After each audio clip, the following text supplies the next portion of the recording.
ভগৱতী নামেই ফেৰতি নামেই যুগৰ সাৰ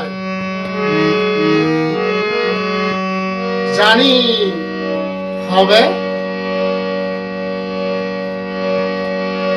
লোৱা হৰি নাম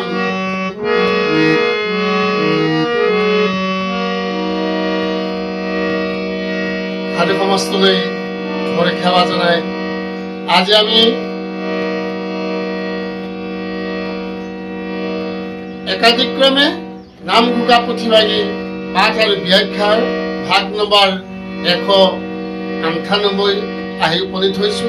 এই 198 ভাগত আমি ভাগৱত এই ঘোষাৰ তাৎপৰ্যৰ 579 আৰু 580 এই দুভাগ আগবঢ়াম। আপোনালোকে ভিডিঅ'টো স্ক্ৰিপ্ট নকৰাকৈ সম্পূৰ্ণকৈ চাব। চোৱাৰ অন্তত আমাৰ সাহসৰ কাৰণে সাহস গোটাবৰ কাৰণে এটি লাইক কৰিব নিশ্চয়কৈ আৰু কেনে পালে কমেণ্টৰ দ্বাৰাই জনাব। লগতে যিসকলে আমাৰ এই KKM কৃষ্ণ কথা অমৃত এই চেনেলৰ প্ৰথম দৰ্শক তেওঁলোকৰ প্ৰতি অনুৰোধ চেনেলটো ছাবস্ক্ৰাইব কৰি থওক আগন্তুক নতুন নতুন ভিডিঅ'সমূহ তাৎক্ষণিকভাৱে পাবৰ কাৰণে। আৰু ফেচবুকৰ দ্বাৰাই যিসকলে চাই আছে তেওঁলোকৰ প্ৰতি মোৰ আহ্বান, ভিডিঅ'টো শ্বেয়াৰ কৰি আপোনাৰ দৰে আৰু 10জনে যাতে হৰি তত্ত্ব কথা পাবৰ হেতু সুবিধা কৰি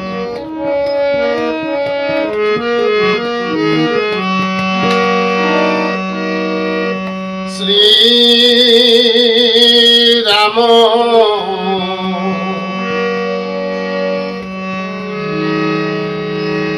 নাম ভক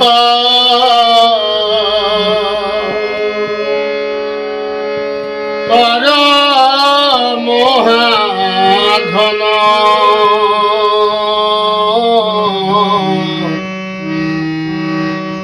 ভকতৰ ধন সাৰ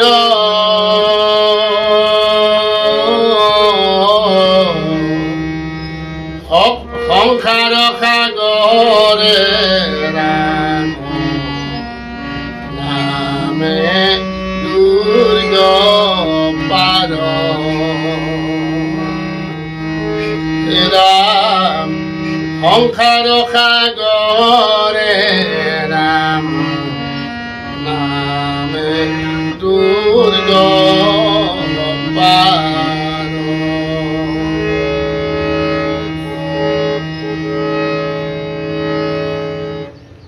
শ্ৰী ৰাম নামৰ নামেই হ'ল ভকতৰ পৰম ধন। এই ৰাম নামেই সংসাৰে সাগৰৰ দুৰ্গ স্বৰূপ।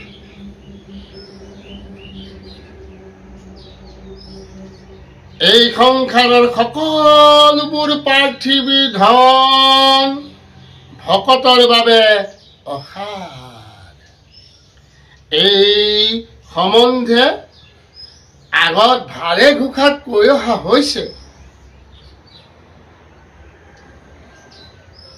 পৰমেশ্বৰৰ নাম বস্তুৱেই ভকতৰ শ্ৰেষ্ঠ ধন। এই সংসাৰত মানুহক বিষয়ৰ নানান কামনা বাসনাই আবদ্ধ কৰি আছে। কাম ক্ৰোধ লোভ মোহ আদি প্ৰবল শত্ৰু সমূহৰ আক্ৰমণে জীৱক জৰ্জৰিত কৰি আছে। যেনেকৈ কোনো পৰাক্ৰমী সৈন্য বাহিনীয়ে দুৰ্গ নিৰ্মাণ কৰি সকলো অস্ত্ৰ শস্ত্ৰৰে ৰণ নিপুণ সৈন্যবল একেলগে মজুত ৰাখি শত্ৰুপক্ষক আক্ৰমণ ব্যৰ্থ কৰি জয় লাভ কৰে, ঠিক তেনেকৈ এই সংসাৰৰ সাগৰৰ ৰাম নামেই সুপ্ৰতিষ্ঠিত দুৰ্গস্বৰূপ। অৰ্থাৎ জীৱই ৰাম নামৰ আশ্ৰয় ললে সকলো কাম ক্ৰোধ আদি শত্ৰুক পৰাজয় কৰি বিপদ মুক্ত হ'ব পাৰে। ৰাম নামৰ আশ্ৰয়ে জীৱক ভৱ সংসাৰ পাৰ হোৱা বাটত প্ৰতিবন্ধকতা সৃষ্টি কৰাৰ মায়াময় বাসনাসমূহক পৰাভূত কৰি হেৰাৰঙে ভৱ সাগৰৰ পাৰ হোৱাৰ উপায় প্ৰদান কৰিছে। সেয়েহে এই কলিযুগত ৰাম নামেই ভকতৰ শ্ৰেষ্ঠ ধন। শ্ৰীৰামচন্দ্ৰই ত্ৰেতা যুগত যেনেকৈ সমুদ্ৰৰ পাৰত সৈন্যৰ ছাউনি বা দুৰ্গ নিৰ্মাণ কৰিছিল আৰু তেওঁৰ সৈন্য বাহিনীৰ বান্দৰ ভালুকবোৰে তেওঁৰ নামৰ বলত সমুদ্ৰৰ সেতু বন্ধন কৰি হেৰাৰঙত দুৰ্জয় শত্ৰুবিলাকক বিনাশ কৰি জানকীক উদ্ধাৰ কৰিছিল, ঠিক সেইদৰে কলিৰ জীৱসমূহে ৰাম নামক দুৰ্গ স্বৰূপে লৈ ভক্তিৰ প্ৰতিবন্ধকতা সৃষ্টি কৰা শত্ৰুবোৰক ধ্বংস কৰি হেৰাৰঙে ভৱ সাগৰ পাৰ হ'ব পাৰে। তাকেই ঘোষাত মাধৱ পুৰুষে কৈছে, কি কৈছে চাওকচোন।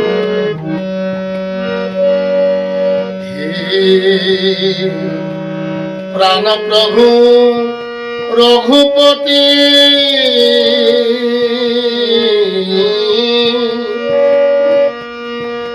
ৰাম ৰাম ৰাম ৰাম ৰাম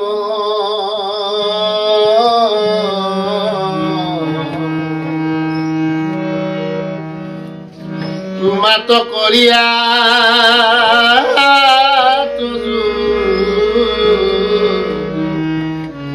নাম সাৰ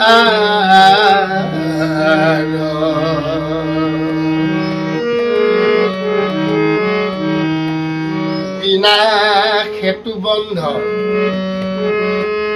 কৰি নৰে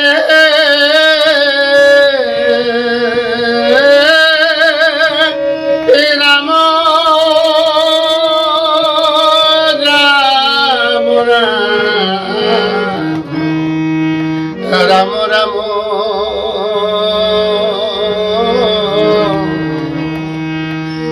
অপাৰ সংসাৰ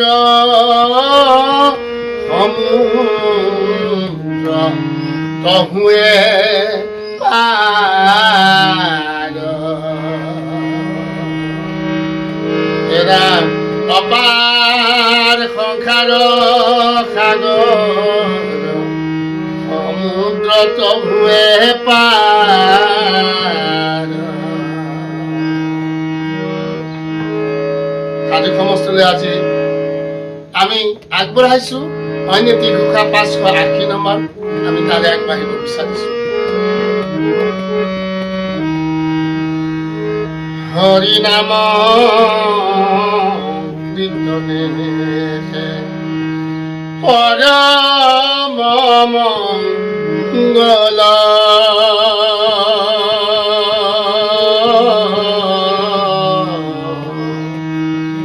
পাৱৈ পৰম আনন্দ সে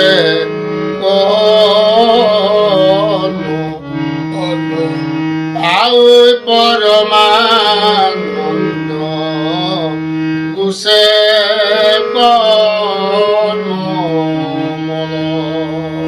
হৰি নাম কীৰ্তনেই জীৱৰ পৰম মংগল সাধন কৰোতা। হৰি নামৰ কৃপাত জীৱই পৰমানন্দ লাভ কৰি সকলো কৰ্মমল বিনাশ কৰিব পাৰে। মায়াময় সংসাৰত নানা সুখ ভোগ ঐশ্বৰ্য বিভূতি ৰাজপথ সন্মান আদিকেই মানুহে মংগলৰ কাৰণে বুলি ভাবে। প্ৰকৃততে এই সকলোবোৰেই দুখৰহে কাৰণ।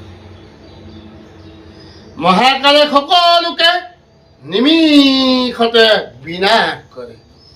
একমাত্ৰ হৰিনাম কীৰ্তনেই জগতৰ কালজয়ী সনাতন বস্তু। এই হৰিনাম যিসকলে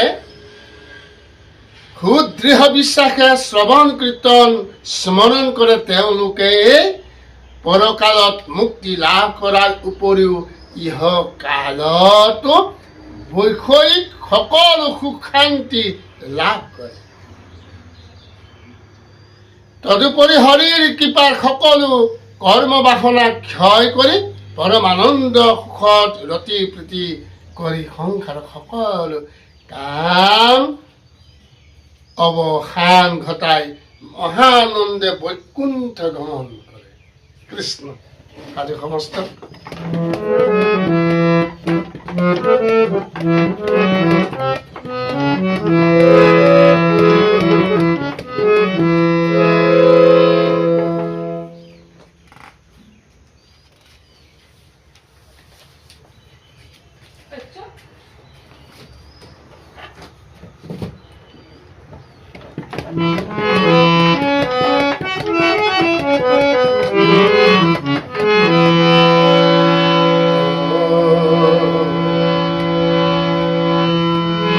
নালাগে যাবলৈ বাট ঘূৰিবা,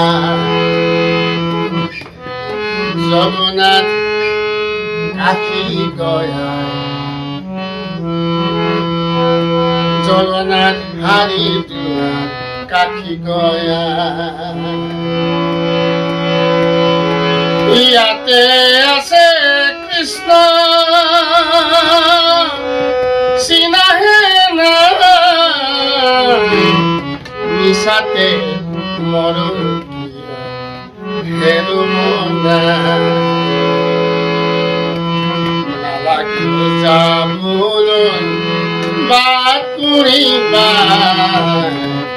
জগন্নাথ হাৰি দুৱাৰ কাশী গয়া।